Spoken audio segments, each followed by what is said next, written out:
Hello भाई लोग, क्या हाल है आपके। मैं हूं आपका दोस्त ट्रैवलर वैनी। तो आज मैं एक नई इन्फॉर्मेशन आपके लिए लेके आया हूं। मुझे लगा कि ये इन्फॉर्मेशन आपके लिए काफ़ी बेनिफिशियल होगी, मुझे शेयर करनी चाहिए। तो आज की इन्फॉर्मेशन है फ़्रांस के वीज़ा के बारे में। तो जैसे कि मुझे कुछ लोगों ने कमेंट्स भी किए और कुछ लोगों के मैसेज भी आए कि अब सुनने में आया है कि फ़्रांस का वीज़ा भी लेट हो रहा है। जैसे कि अभी तक खाली ग्रीस का ही वीज़ा लेट हो रहा था, 2-3 महीने लग रहे थे लोगों को वीज़ा लेने में।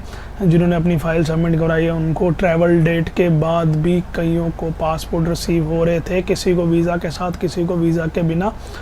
तो अब फ़्रांस के भी यही हाल होने शुरू हो गए हैं। इसके पीछे मैं कारण मानता हूँ कि शेंगन जब जैसे ही अभी फुल फ्लेज में खुला है, क्योंकि उन क्वारंटाइन ख़त्म किया है, वैक्सीन की थोड़ी रिस्ट्रिक्शंस कम किए हैं, तो टेस्टिंग ख़त्म किया, इसकी वजह से लोगों ने इस टाइम काफ़ी ज़्यादा एप्लीकेशन सबमिट कर दी है, जिसकी वजह से वीज़ाज़ लेट हो रहे हैं। अब फ़्रांस के भी ग्रीस वाले ही हाल होने शुरू हो गए हैं। फ़्रांस का वीज़ा भी लेट आना शुरू हो गया है। एक भाई का मुझे कमेंट आया था, उन्होंने बोला कि मुझे 40 दिन हो गए हैं एप्लीकेशन सबमिट किए, लेकिन अभी तक मेरा फ़्रांस का वीज़ा नहीं आया। कुछ हफ़्तों पहले फ़्रांस अपना रिज़ल्ट जो है 1 हफ़्ते के अंदर अंदर ही दे रहा था, लेकिन अब फ़्रांस ने के भी वही हाल हो गए हैं।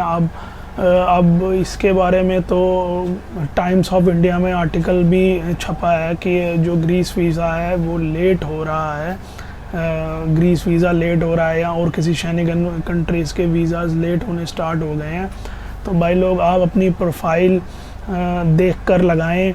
जिस कंट्री में लोग ज़्यादा अप्लाई नहीं कर रहे हैं वहीं पर देख के लगाएं, या थोड़ी देर रुक जाएं, वेट कर लें अगर आपको ज़्यादा जल्दी है। अगर आप वेट कर सकते हैं, अगर आपको कोई जल्दी नहीं है तो आप वेट कर सकते हैं, तो आप लगा लें अपनी फ़ाइल, ऐसी कोई बड़ी बात नहीं है। लेकिन अगर आपको जल्दी ही जाना है, या आपके पास एनओसी का जो आपने अपनी कंपनी से ले रखी है उसमें आपको थोड़ा टाइम दिया हुआ है, थोड़ा टाइम दे रखा है, या आपकी छुट्टियाँ हैं, इसी आपके हॉलीडेज़ अभी हैं, आपने हॉलीडेज़ अपने बोल रखा है कंपनीज़ को कि हमें इस टाइम से इस टाइम तक हॉलीडेज़ चाहिए, तो फिर आप अपनी फ़ाइल लगा के ये रिस्क ले सकते हैं, क्या पता वीज़ा जल्दी भी मिल जाए।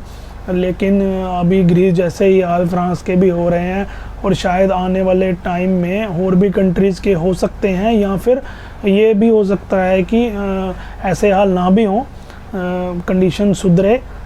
तो अभी सुनने में ये भी आया है कि सैटरडे को भी एम्बेसीज़ काम कर रही हैं, क्योंकि फ़ाइल बैकलॉग्स बहुत हैं, तो उसको क्लियर करने के लिए सैटरडे को भी वो अपने जो स्टाफ को बुला रहे हैं, क्योंकि इंडियन स्टाफ ही उन्होंने वहाँ पर रखा होता है, तो उनको बुला रहे हैं काम करने के लिए। तो फिर भी देख लिए लेट हो रहा है, सब फिर भी लेट हो रहा है। तो एप्लीकेशंस लेना या तो बंद कर देना चाहिए फ़िलहाल के लिए।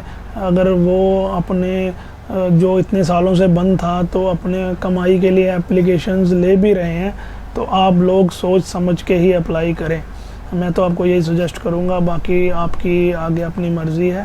तो बस यही एक नई इन्फॉर्मेशन थी जो मुझे लगा आपके साथ शेयर करनी चाहिए। अगर और भी कोई नई इन्फॉर्मेशन होगी तो मैं आपके लिए लाता रहूँगा। तब तक मुझे इजाज़त दीजिए, बाय बाय।